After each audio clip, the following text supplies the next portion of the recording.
Hey folks, here we are at the Tom Crean Brewery in Kenmare. This is where all the magic is happening, and luckily enough we're able to capture some of that magic right now because the bottles of Last Man Standing are just being bottled, which is great. And I'm going to buy a few crates of these. I'm going to take them back to the gallery in Westport for all you wonderful customers to drink. That's the Last Man Standing there, so crate of it here. There's also a range of different beers. This is the legendary Bill Shepherd in the flesh, the pub father. Amazing. What are the beers you do, Bill? Well, the beers at the moment, I'm just about to put on a Expedition Ale Red Ale. Aileen's just brought me down the water treatment for it. Lovely. This makes sure that we get the right pH values in the water. Yeah. Before we start brewing. Bubble, bubble, toil and trouble. Absolutely. But without the trouble. So just get that water treatment in to get the pH right. Beautiful. For this particular beer, it varies with each beer. Yeah, but that's the beauty of what you do, isn't it? Oh, yeah. There's a slight nuance in it. Every beer that you drink has its own individual This is artisan and crafted. Yeah. And it doesn't come better than that. Yeah, absolutely. I completely agree. And a lot of my customers agree as well, actually. Perfect. Which is why I'm here buying more. Great. That's great, isn't it? That's great. Keeps the circle going. Yeah. What do you think Tom Crean would have drunk? What do you think his favourite beer would have been? In the day. In the day. He'd been a stout drinker. Stout drinker, yeah. Yeah. That's what they were, when they opened the bar, that's what they would be serving predominantly. Yeah. Not ales, yeah. not lagers, stouts or porters. That's what they were serving. Yeah. They could have done with a few porters back then, couldn't they? Oh, yeah, a few more anyway. Yeah. But no, that's what he'd be drinking, and that's what he'd be serving. Him and Nell would be serving that sort of beer. Yeah. But totally different beer in character to what's produced today.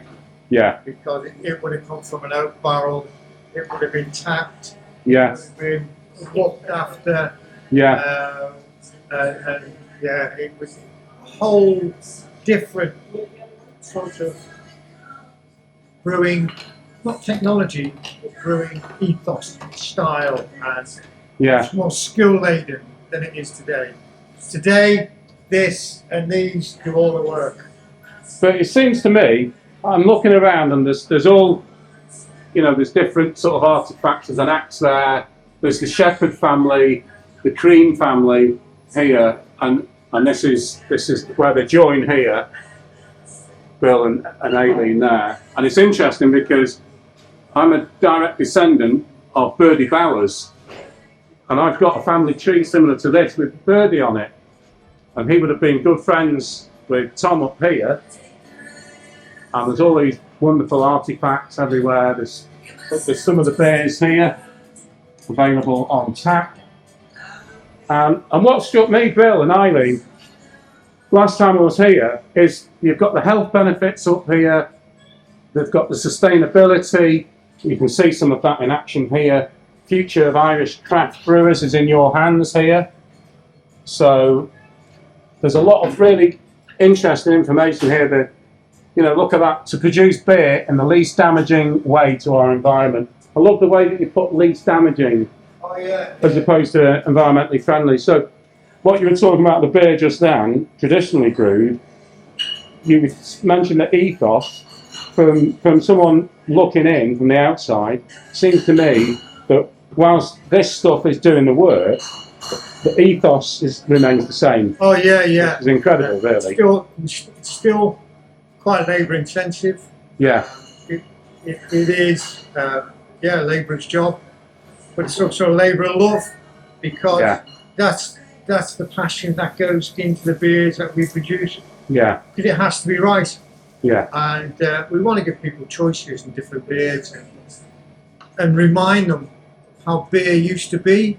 Yeah. Rather than the chemical formulations you get nowadays from the majority of beers. Yeah. Where all the goodness is removed. It's pasteurised, it's filtered, Yeah. it's killed off. Sulfates, all that stuff in beers, kill off the beer and all the goodness.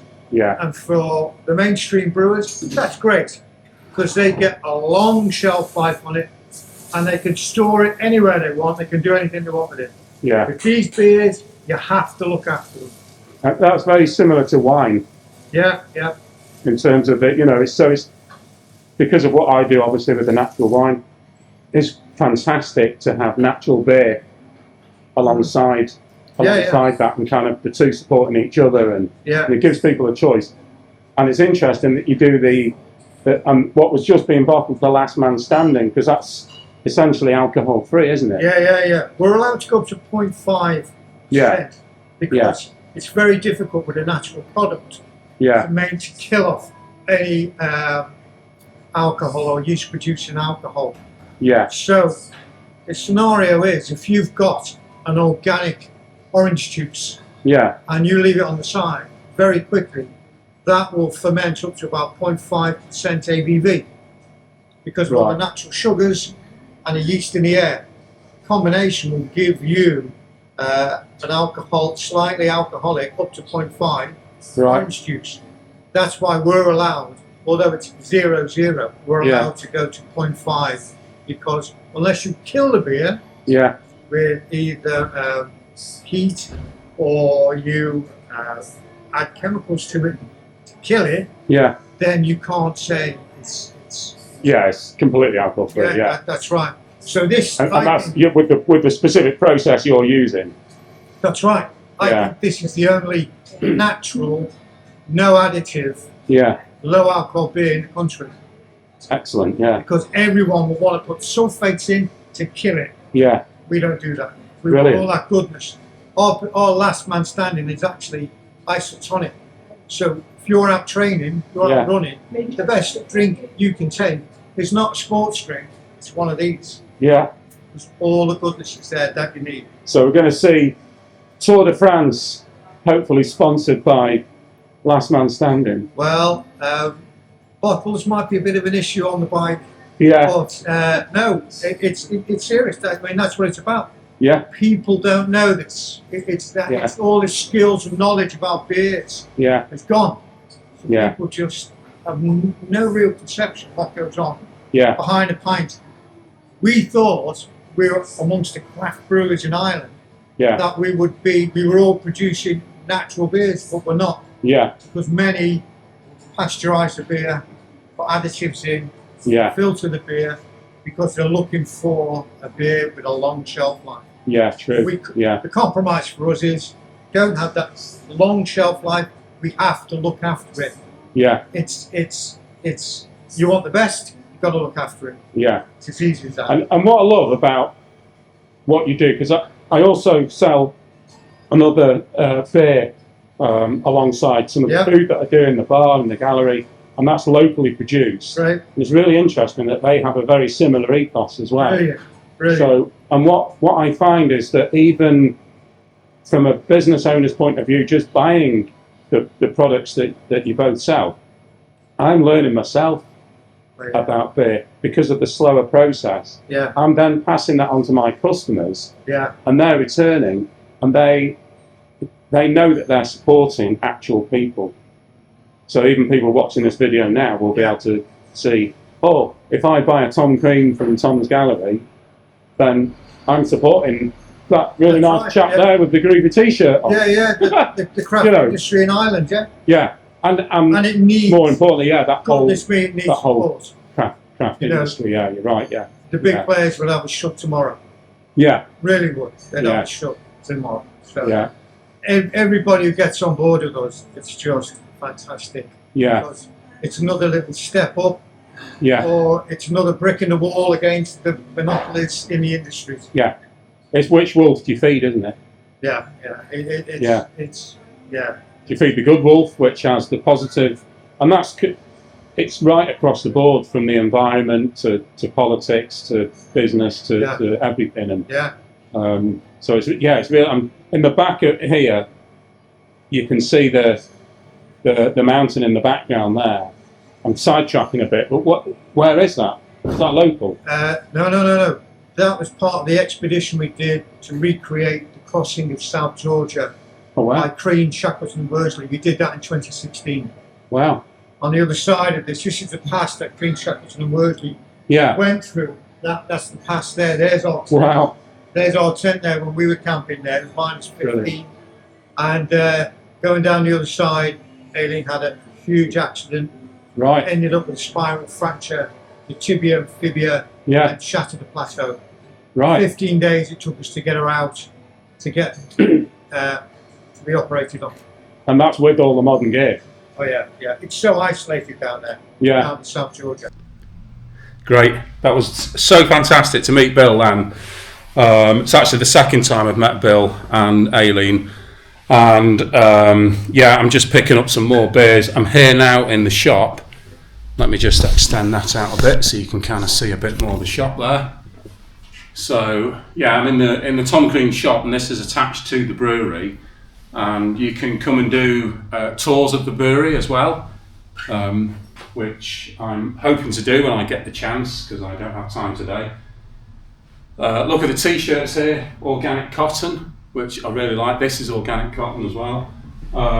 It's the little touches like that I think are significant, and they tell me a lot about the kind of the kind of family that these people, it just tells me a bit about who they are, which is brilliant.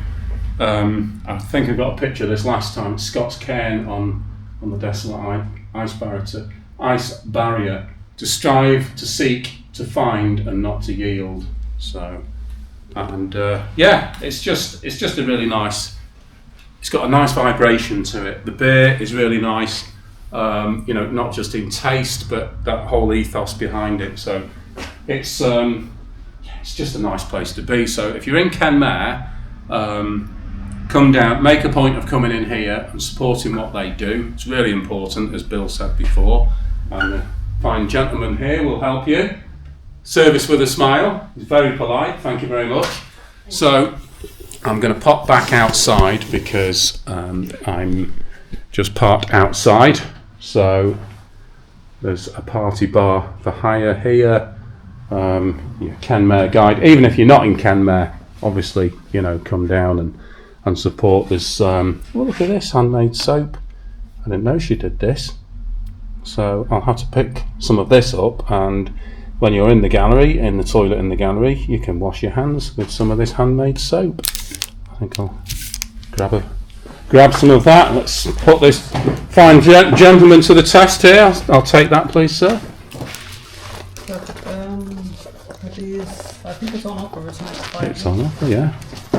Excellent. Look at this. Right, folks, so good to see you. I've had a blast down here in Kenmare, and I'll see you soon. This is just one of my Sacred Spokes / gallery shorts. Adios.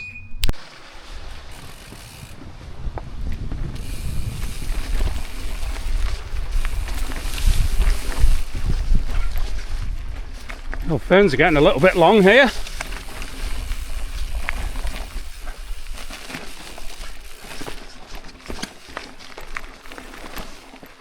Beautiful.